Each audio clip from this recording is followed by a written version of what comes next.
Hi, I'm Matteo, and this is my VIA lap at Imola. So let's check the lap out first, and we'll talk about it later.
Alright, and there was my lap, and it was, as you can see here, 41.5.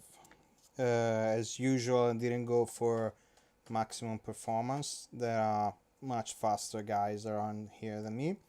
But I wanted to have, as usual, uh, the cleanest possible lap to show you what to do and why. So let's start. I'm gonna rewind here. Yep. So let's start with some general informations. First of all, okay, it was the official time trial. So just going to time trial. It's 2018 season 3. It was 30 degrees on the asphalt. Late afternoon, I guess, but then you can check it out on iRacing. It's a pretty standard session. Okay, so the circuit is the closest thing actually to my home Grand Prix in iRacing. Actually, my real home Grand Prix would be the Mugello circuit, which is like 20 minutes from home or something like that.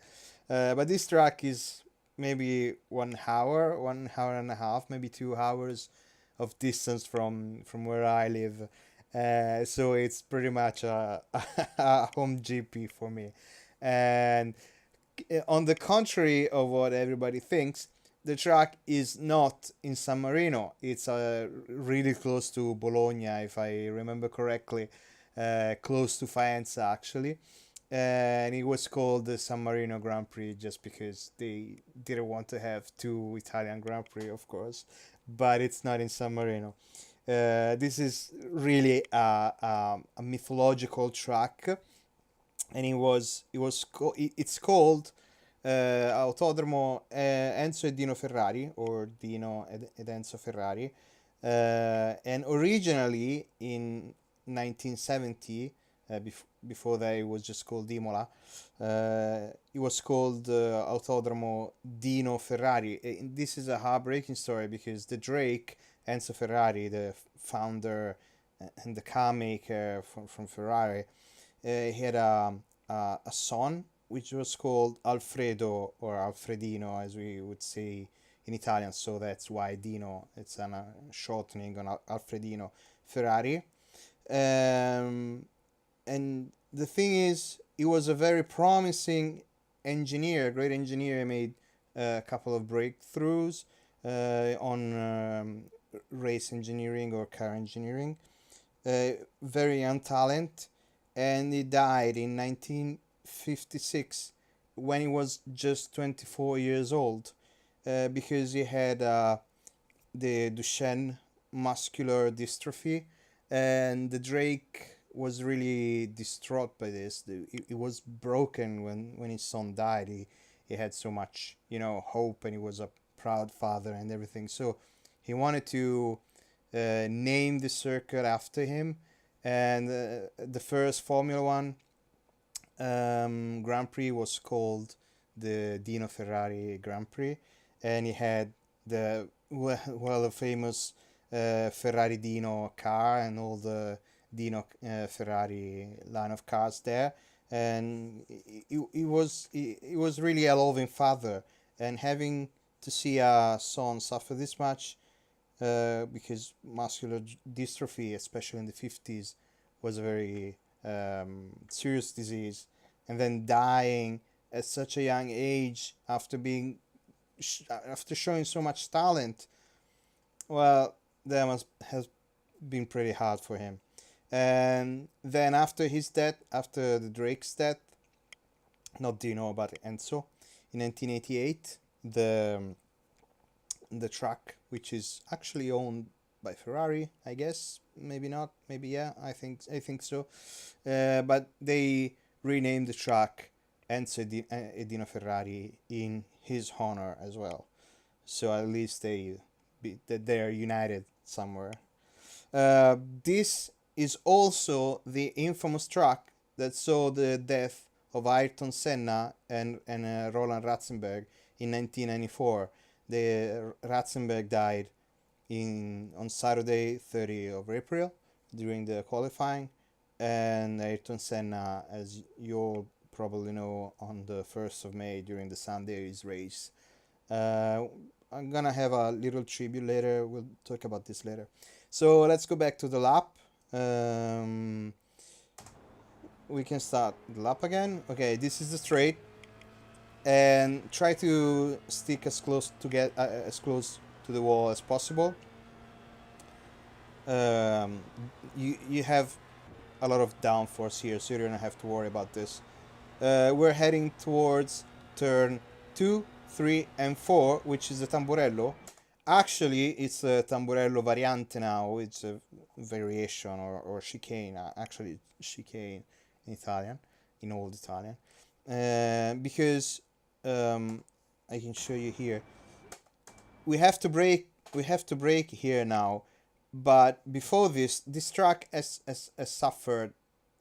I wouldn't. Okay, I wouldn't say suffered, because I mean the changes they've been through. They're awesome. I mean, these are very iconic turns here. Very fun to drive and very challenging. But before this, before 1995, there was a straight, a very fast corner here that was going in. And then when we have on the Villeneuve, Variante Villeneuve, at the Curva Villeneuve, which is here, there was another very fast corner or straight. So you can really see it was like 1 or 2 kilometers of straight, which wasn't straight. It was bends and everything. And they didn't have all the modern protections here. They just had concrete, and there was concrete everywhere. It was really terrible to race at the time. But anyway, so this is the new variante, the new chicane that was made after in 1995. So let's go back to driving, and whoops, we have to start. This is a challenging braking point, actually, even because it's a good passing point, being at the end of a long straight, so there will be plenty of draft coming in. But the thing is, there's a catch. You cannot brake on the side of the road because there's a kink. Of course, the Tamburello corner was going straight to the left, and that has somehow survived. So you have to reach the 100-meter mark and start braking, but you have to brake in a straight line, so you have to go diagonally like this. So you reach the 100 meter mark, you downshift 3, I mean 3 times, of course. So you're down 3, down to fourth gear. And when you reach fourth gear, I can show you this a little better. When you reach fourth gear, you have to, maybe I didn't do this. Yeah, I did it. You have to be as close as possible to the right side. Don't go over to the on the grass, because otherwise you will risk losing the car. But go down to fourth and then start turning in, and avoid the bumps here, the sleepy policeman, because that can unsettle the car. And as soon as your back is down from the curb, you can start opening the gas again as soon as possible. Just don't just push the pedal. Try to still to squeeze it, even if you do it really fast. But try to keep it under control. Try to grow a feeling out of it. And you're heading here. The ideal thing you would do right now is that you take this turn flat out. But if you're going over the curb here, I suggest you to lift the throttle just a little bit, like that. Then here you have plenty of downforce. I mean, this is the tricky part. Sometimes you have to control the car and be careful about not losing it. And this is turn 4, but you have a lot of downforce and not enough power to being concerned about trajectories here. So as you can see here, you just can take it flat out from the left side and come out of it on the straight, heading for the Villeneuve chicane. And just as before, you can see here that this is a chicane now, but before the corner was going like this. So it was crazy driving this track before the variation and modification they've done. It must have been really frightening experience. But anyway, we're at the Villeneuve Variante now, so the chicane. This is another amazing corner. I love it so much. But it's very tricky, and you will have to practice this a lot, and it will test your trail braking capabilities. So first of all, the braking mark is at 50 meters. So check this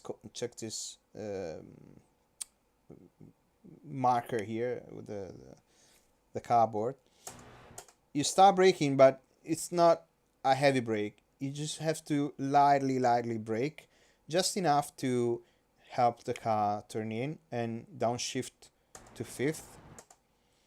And then, this is the tricky part, you completely release the throttle and the brakes to help stabilize the car. So if right now, if you keep on braking, you would slow down too much or lose the back, because you would keep on trail braking, and you can't really apply throttle here, because otherwise you'll overshoot this corner. So the only thing you can do is just release all the pedals, leave the car sliding above the curb. Then before you apply the brakes again, so here, while you're off the brake pedal, use this time that you have from the differential that will probably be quite locked while you're off the throttle. Use this time to move slightly to your left to help entering the 6th turn, corner 6. So like this. So don't try to move to the left and to the right while you're braking, because that will probably unsettle the car and you will spin. So while you're using this time that you're not braking and you're not accelerating, move the car to the left, then just slightly start braking again. I'm not accelerating here, just a auto blip. which I don't have. It's in the car. It's in the electronic. So still, you're braking slightly. You're down to fourth, from fifth down to fourth, and then you start um, moving to the corner. And as you move inside the corner towards the apex, you of course trail brake, so you release the brakes. And as soon as you reach the apex, you want to be on the gas again. And here's the trick: you don't have to follow the road. You can pretty much get over this astroturf or green curb or whatever it is. You will not get a penalty or a ticket, a police ticket, one per incident, unless you put two wheels on the sand here. So you don't have to do that, but you can pretty much fit the car all over the curb, and then it's pretty much stable, so you can just accelerate away from here, and you head down to the turn 7, which is the Tosa, whatever. So brake just about after the 50 meter mark. You go 2 down into third or into second. Actually, it pretty much depends on your feeling. I tried both to take this turn in second or in third, and it's pretty much the same, so there's not much difference. So you can do both. And this turn is slightly cambered on the inside, which you will see you have to be very smooth with the steering wheel and with the accelerator. The corner will help you settle the car in, but what I suggest you, and you will also need a little bit of practice here, because this turn here can be your best friend or your worst enemy. Because if you come on, if you keep on turning, if you overturn the corner, you will probably spin here, because then you get off, you're not on camber anymore or something like that. You get it anyway. It gets slippery here, and you will probably spin the car. So try to have a nice smooth trajectory, and you can also use this astroturf here, but I wouldn't trust this as much as the other one, because this is quite slippery. So use it, but be careful, be very careful, because you can lose the car on there. Not too much, you still have time to control it. But alright, we can go down to the Piratella corner, which is pretty much the easiest corner of this track, probably. You don't want to, you want to brake at the 50 mark. Just brake slightly, don't brake too much, you don't really need it. You have plenty of downforce, so use it. You're at high speed, you're approaching it at 200 kilometers per hour, so you pretty much have the downforce to take it. So brake at 50, down 2 very quickly. Then the objective here is to go back to the gas as soon as possible, right before the apex. So don't overdrive it. Actually, that's what I was telling you before. Don't overdrive it. Otherwise, you will find yourself just moving the throttle opening more and more forward, and you will lose time. So either you carry just a lot of speed into the corner, and then you open on the exit, but you have to be very good to do that. Otherwise, the easiest and more consistent way to do it and to have good speed is to brake after 50 mark or a slide after it. Down 2 quickly, you turn it in, and then and then right before the apex, you open the gas again as quickly as possible. Not all the way down, but try to get a feel of how the car is turning out, and try not to go over the astroturf here, because one, you will lose a lot of time, and two, it's not that safe to accelerate out of here. The curb here is quite high, so you risk bumping out and then slamming into the wall on the left.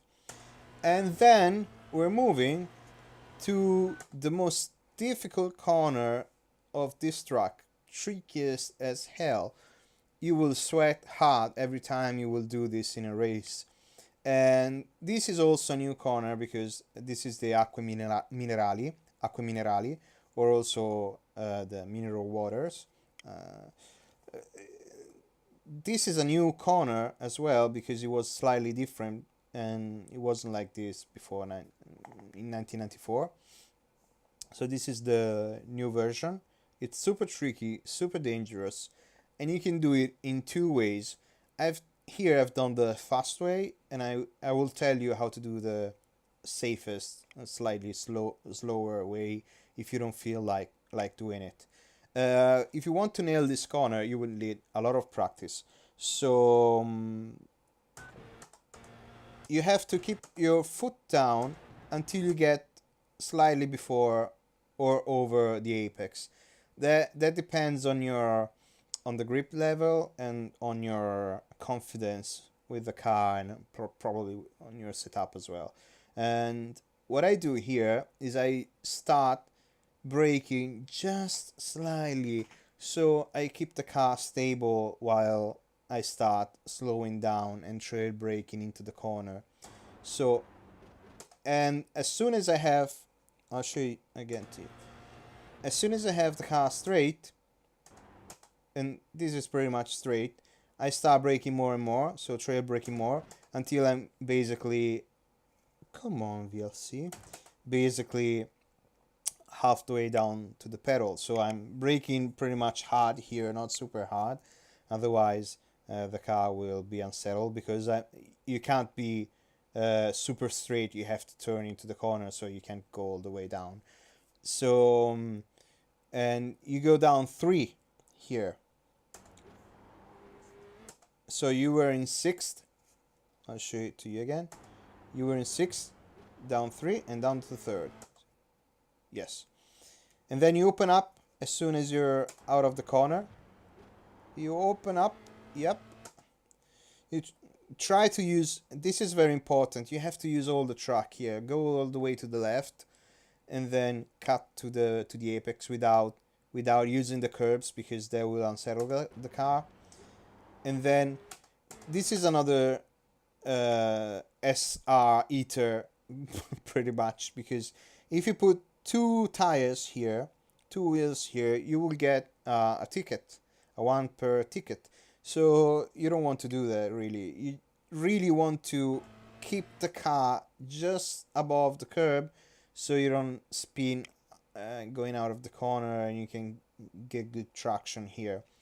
But that's it. And the other way of taking this corner in a slightly safer way is that when you get here to the pretty much the 50-meter marks, or just a bit after that, you basically do what you were doing here on the first half, let's say from this point here, and you move it here, and then you move what you're doing here to here, so you're switching these 2 parts here. So what you would do here on the 50-meter marks, you start braking slightly, you downshift to 5th, you get onto the apex, and then you open the gas again, because now you're much slower than this, you don't have this much speed throughout the corner. You open the gas, maybe not too much, but just enough to give you speed back and keep the car stable. And then when the car is straight, exactly where I started braking, and the other with this other technique, you're in 5th now, so you can just go down 2 down to 3rd. So 2 down, and you're in 3rd, and it should be just a little bit easier for those who are not so confident with the car. Otherwise, just practice this corner a lot. You will see that when you get it, it will be very rewarding, and it will really help with your um, trail braking techniques. So we're going down to the Variante Alta. There was also, this is high chicane. There was also a low chicane. It's not there anymore. It's been changed because the street was too long otherwise. There's half of that corner has become the low chicane or Variante Bassa in the MotoGP, but it's not used here. But I think we have the MotoGP circuit here on iRacing. Anyway, you're straight, you're going into a chicane, which is very similar to the last corner in Montreal, in Canada. So you will try to apply pretty much the same things you will do there. So you reach the 50 meter, you brake hard, down two into third, and moving towards the apex, you shift into second. You can I actually shifted too early. You can shift a little bit late. You want to be very aggressive with the first curb, just as in Canada, very aggressive on the first curb, and then try to completely avoid the second curb. So you get very aggressive on the first curb. Come on, VLC. You get very aggressive on the first curb. You get down, you try to avoid the second curb, and you try to get back on the gas as soon as you can. The thing is, this chicane is much narrower than Canada, and it's much bumpier, so you have to be careful here. You cannot just slam the foot down as we did in Canada. You have to watch out, really be careful when you're opening the gas. So as you can see, I'm opening, thank you VLC, I'm opening, yep, I just give a slight a slight hit of gas as I leave the first curb, so the car is more stable and I regain a bit of speed. Then I pass the curb without accelerating, otherwise you'd risk losing the car. You try to control the car here. You can see how I'm counter steering here, and then you're out of the corner. Another thing you can do is that you can use this AstroTurf here. You're not gonna take a ticket here, but be careful because it's slippery, I would say, and for some reason you won't get as a good traction as you would get from here, so you will lose a little bit of time. I don't know if it's the curb or if it's because the Astro doesn't have as much traction as, of course, the asphalt. But yeah, so we're passing this part here. This is pretty much a straight. It's turn 17, 16, that 17 this, and we're down to 18 and 19, which is the Rivazza. From here to here, this is the whole corner is called the Rivazza. So what you want to do here is that you're in 6th, don't put 7th, don't do that, and this is probably one of the very few tracks where you can leave the car hitting the limiter, but putting on the 7th gear won't make you gain any time.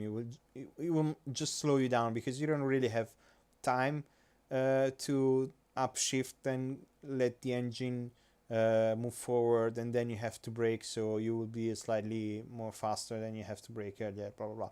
So the important thing here is that you can leave the engine limiting, you start braking, but not that much. You still have speed and you still have downforce.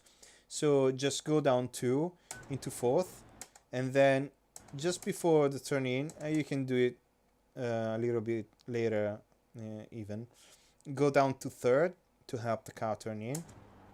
Try not to go too much over this curb here because it's pretty high. If you go through here without using the curb, it will be alright. Then use all the curb and all the AstroTurf on the outside. Be careful because this is we're talking centimeters here. So if you just go an inch outside, you will lose the car because you're basically on full throttle, and the car will spin hard and heavy. So be very careful when you're here. Always try um, to be responsive on the gas and be ready to lift if you feel like the car is getting unsettled. Then you're basically full throttle and you don't want to brake anymore. What you want to do here is just start turning and lifting to enter the corner. You see? I'll show it to you again because VLC is not our friend today. Whoa, we're going back to the beginning. Damn. Yep, here. Okay, you turn in.